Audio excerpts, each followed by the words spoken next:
Bom dia, gente. Estou de volta. Gravar mais um pouco, falar mais um pouco das coisas de Deus e lembrar vocês, como eu sempre faço, muito cuidado com religião. Religião muito pouco tem a ver com as verdadeiras coisas da obra de Deus. Deus deu uma obra maravilhosa para que nós, homens, usufruíssemos dela, mas as igrejas, elas hoje em dia estão agindo na destruição dessa obra de Deus. Infelizmente, já quando construiu-se o Templo de Jerusalém, aquele Templo de Jerusalém já foi uma pequena cunha, porque ao construir o templo, criou-se a política interna, criou-se a busca de quem manda nisso, de quem manda naquilo, de quem cuida disso, de quem cuida daquilo, de quem tem influência aqui, de quem tem influência ali. Então já funcionou como uma cunha. Mas hoje a coisa passou simplesmente do limite.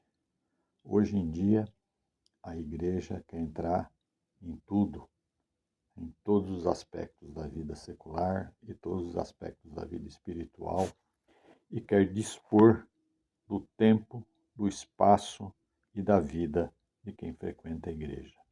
E a igreja não foi feita para isso, né? Hoje nós sabemos que a igreja aceita mentira. Bom, não tem problema. A igreja aceita mentira, a igreja aceitou fazer arminha, a igreja aceita ódio, a igreja aceita montar milícia para defesa. A igreja hoje em dia aceita tudo, aceita tudo. O mais difícil é aceitar as coisas de Deus na igreja, né? Hoje em dia, até os valores se inverteram. Hoje em dia, o fiel dá ordem para Deus fazer. Não é Deus que tem as coisas na mão, é o fiel que tem. O fiel dá ordem. Bobear, já já vão começar a distribuir chicote ungido nas igrejas, né? Para você chicotear o ar para ver se acerta Deus. Então, ai meu Deus, como é triste ver essa realidade se arrastando, se arraigando pelo país e as pessoas defendendo, as pessoas não conseguem enxergar. É uma coisa assim que é impossível de acreditar que as pessoas não enxergam isso. As pessoas não veem, não conseguem sentir. Eu não sei o que aconteceu com o coração das pessoas. Elas não percebem que o coração delas deixou de ter amor, o coração delas passou a ter ódio, o coração delas deixou de respeitar o próximo, passou a odiar o próximo a partir do momento que ele pensa uma vírgula diferente. Então, infelizmente, as igrejas estão assim. Nossa, dá tristeza de ver. Bom, já falamos disso de novo, eu sempre repito isso. Agora vamos falar daquela história da maçã, né? A maçã, a árvore do bem e do mal e do conhecimento. Muito bem. Nós chegamos na vez passada e nós fizemos uma análise, discutimos Adão e Eva. E de repente, ali naquele Adão e Eva, existia uma situação assim que nós podemos dizer que Adão e Eva, ao surgirem, eles eram primitivos, eles não tinham ainda dentro deles a capacidade de criarem, vamos dizer assim. Então, eles evoluem, eles recebem, depois do ânima, eles recebem de Deus o direito ao livre-arbítrio, ao pensamento, à criação. É nesse momento que entra o que a gente chama da serpente, da maçã e da coitada da Eva que levou a culpa de tudo, né?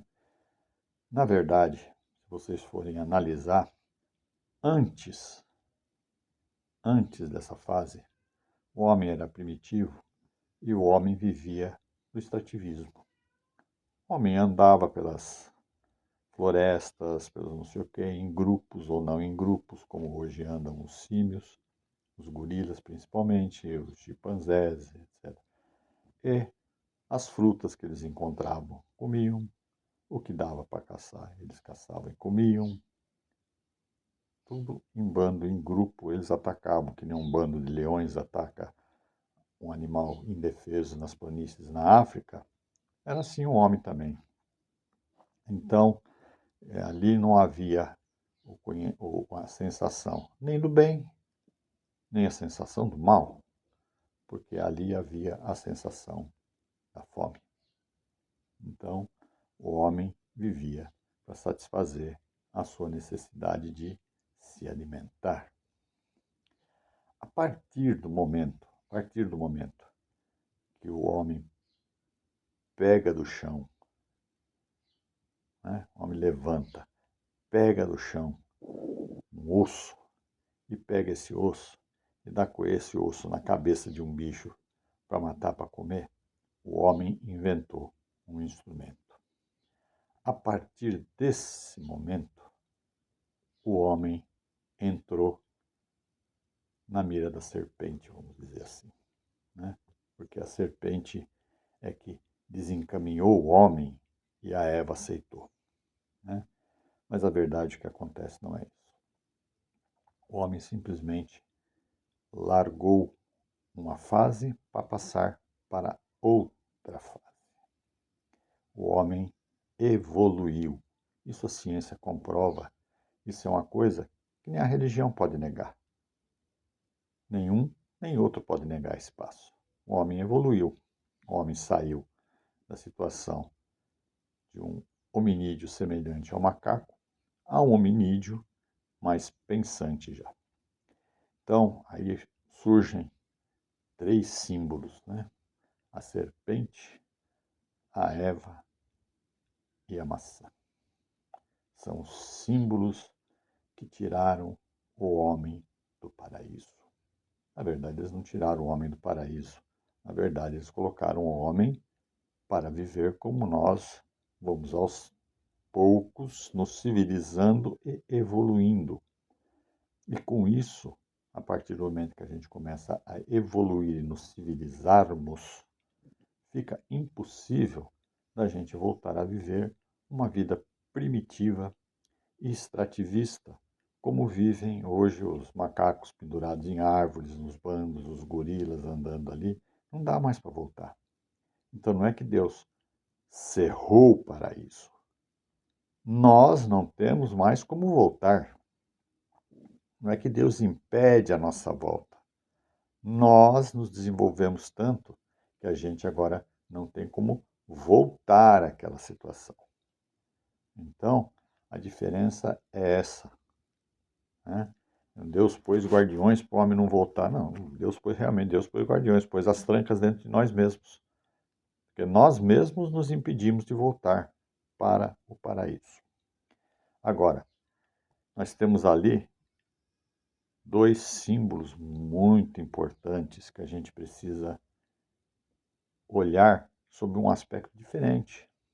Nós temos uma serpente. Uma serpente lembra o quê? Lembra o que uma serpente? Se você olhar para o desenho de uma maçã, a silhueta de uma maçã lembra o quê? A serpente lembra o órgão genital masculino e a maçã lembra o formato de um útero. Então, a serpente ofereceu a maçã para Eva? Não. A serpente chegou à maçã da Eva. E a Eva mordeu a maçã. Como é que nós vamos dizer? O que significa Eva mordeu a maçã? A Eva aceitou que a serpente chegasse à sua maçã. Resultado de tudo isso, na evolução, quem é responsável pelo homem crescer e se tornar o que é hoje é a Eva, porque é nela que ocorrem as transformações necessárias para que o homem se torne o homem civilizado de hoje. Então a Eva ali inicia isso. Então Adão e Eva são duas figuras. Eles existiram, mas existiram, eles andavam em bandos, os homens, né? Como andam os símios, os homens andavam em grandes bandos, eles procriavam naqueles grandes bandos e, ao mesmo tempo, naqueles grandes bandos, ocorria essa transformação que a natureza, que o desenvolvimento do homem ia fazendo com que houvesse uma adaptação. Essa adaptação para o nascimento mais adaptado àquela situação ocorria onde? Ocorria no útero da mulher. Então, ela era a responsável pela evolução da raça, pelo crescimento da raça. Entendeu? Então, também existe uma colocação de pecado original da mulher, do homem e da mulher. Não. Deus disse: crescei-vos e multiplicai-vos. A ordem é essa: crescer e multiplicar. Então, se a ordem é essa, não existe pecado. Como o ciclo menstrual da mulher, quando ela não é fertilizada, é muito curto, é de 28 dias, em média, a mulher, comparado a um gato, a um cachorro, a alguma coisa, ela está em condição de ser fertilizada praticamente durante 14 dias nesse ciclo menstrual. Então, nesses 14 dias nesse ciclo menstrual, a mulher está, vamos dizer assim, no cio, de forma que ela está apta a fazer sexo praticamente durante todo o período e haver a fecundação. Então, não existe esse negócio de não vai fazer. Não, não existe. Esse não vai fazer, faz porque é sem vergonha, faz porque não. O homem simplesmente ele está sempre apto a fazer sexo, porque a mulher está sempre apta, ou sempre, ou quase sempre, apta a ser fertilizada. Lógico que as pessoas que têm maior dificuldade de fertilização precisam fazer sexo mais próximo da época da ovulação. Quem tem menos dificuldade para isso, tem um período de 14 a 15 dias em que pode acontecer a fertilização. Então, esse período, enquanto o óvulo sai de lá de cima do ovário e vem descendo até chegar para o útero, esse período todinho, o espermatozoide pode fecundar o óvulo. Esse período todinho, a mulher está fisiologicamente disposta ao sexo. Então, crescei e multiplicai e não leve como pecado. Deus disse para você fazer isso, certo? Mas fazer isso com responsabilidade, né? Não é para fazer isso de qualquer jeito. Crescer e multiplicar tem um motivo, certo? Na antiguidade, crescer e multiplicar e melhorar a raça, o motivo era simples: dominar. Presta atenção, gente. Dominar, não destruir. Dominar em uma região e dessa região tirar a subsistência. Mas todas as regiões são iguais? Não, nem todas as regiões são iguais. Tem regiões que são melhores para o plantio, para a caça, e outras que são piores. Tem regiões que têm água acessível e outras que não têm água acessível. Então, havia sempre uma disputa pelas melhores regiões. pelas melhores regiões. Essa disputa pelas melhores regiões normalmente era vencida pelas tribos mais numerosas. Então, a mulher passou a ser aquele resguardo do clã, da família. A mulher era a pessoa que dava à luz aqueles que iriam ajudar a família, o clã, a manter o local de sobrevivência intacto, protegido. Então a mulher, ela tinha que ser protegida para que ela desse à luz. Isso não significa que a mulher é uma incapaz. As pessoas confundem isso hoje, que a mulher, porque tem filhos, ela é uma incapaz. Não, ela não é incapaz. A mulher ela é tão inteligente, ou às vezes até mais inteligente do que o homem. Certo? Só que naquele tempo da antiguidade, a mulher era muito bem guardada por essa capacidade de gerar. Então, o homem, ele podia sair para a guerra, sair para a luta, para a caça, para tudo, porque ele não carregava um feto. A mulher, não. A mulher tinha que ser protegida, porque ela colocaria lá naquela família mais um soldado daqui a pouco para defender aquele terreno, aquela área, aquelas coisas que a família já havia conquistado. Depois disso, o homem vai se socializando, mas mesmo assim depende de tamanho de família, porque se socializa, cria comunidades, assim, mas dentro das comunidades também existem as diferenças, as divergências. E havendo diferenças e divergências, o que acontece? A gente precisa ter mais na família do que o outro que é divergente da gente. Porque assim, se a gente não quiser matar ele, mas pelo menos ele não vai tentar matar a gente. Então, o raciocínio é sempre esse raciocínio simples. É raciocínio defender. Vamos defender o que é nosso. Porque a barriga esvazia, a barriga dá fome. Então, é esse o escopo da coisa toda. Esse é assim. E o homem, com o livre-arbítrio que recebeu de Deus, aos poucos, ele começa a criar cada vez mais instrumentos eficientes para fazer com que aquele pedaço que ele tem, aquele tanto que ele tem, renda uma melhor alimentação para sua família. Em contrapartida, se rende mais para sua família, o clã vizinho tem inveja do que rende aqui. Então é um círculo vicioso, é um chamado feedback, é a retroalimentação. É a produção, a inveja, produção, inveja, produção, inveja, e precisa defender a produção. Dessa forma, a árvore do bem e do mal e do conhecimento é essa a situação que chegou, certo?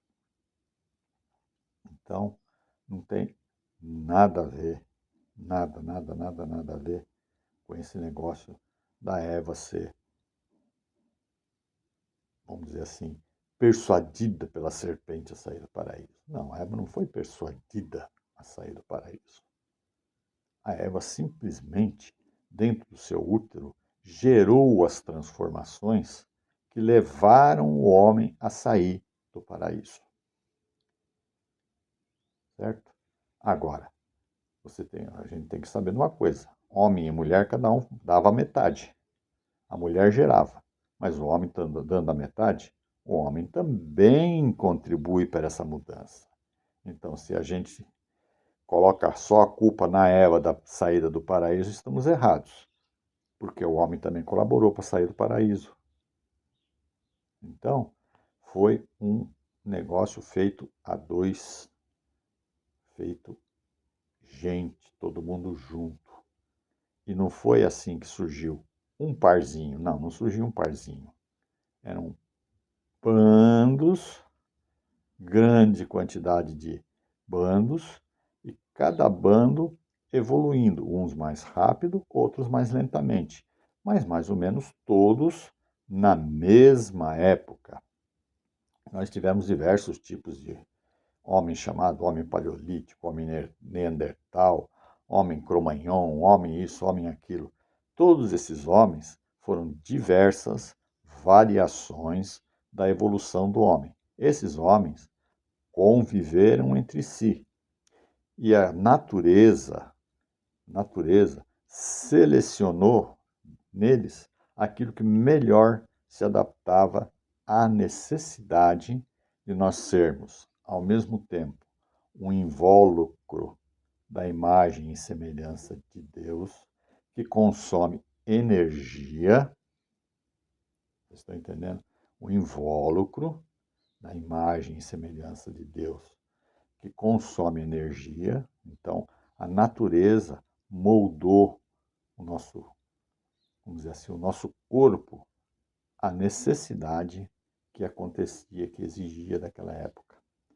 Conforme, preste atenção, conforme nós vamos mudando a estrutura da nossa sociedade, a natureza ela vai percebendo que certas coisas são desnecessárias, né?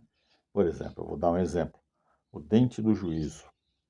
O dente do juízo é um terceiro molar lá no fundo que existia porque o homem mastigava muita carne. O homem era carnívoro, o homem caçava, então mastigava muita carne, então precisava de bastante molar para esmagar a carne.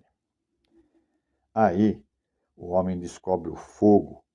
Aí com o fogo ele cozinha a carne, porque é muito melhor mastigar uma carne macia do que mastigar uma sola de sapato. E aí a carne fica macia. Aí existe uma desnecessidade de haver esse terceiro molar, esse dente do juízo. Então, muita gente hoje em dia já não tem mais o dente do juízo, já nasce só com 2 molares.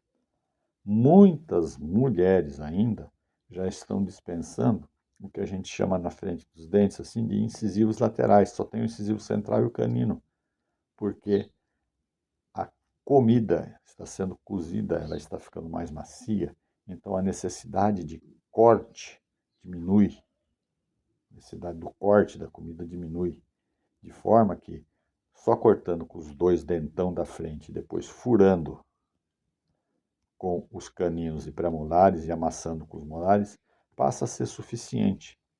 Então já acontece de muita gente não ter o terceiro molar, de muita gente não ter os incisivos laterais.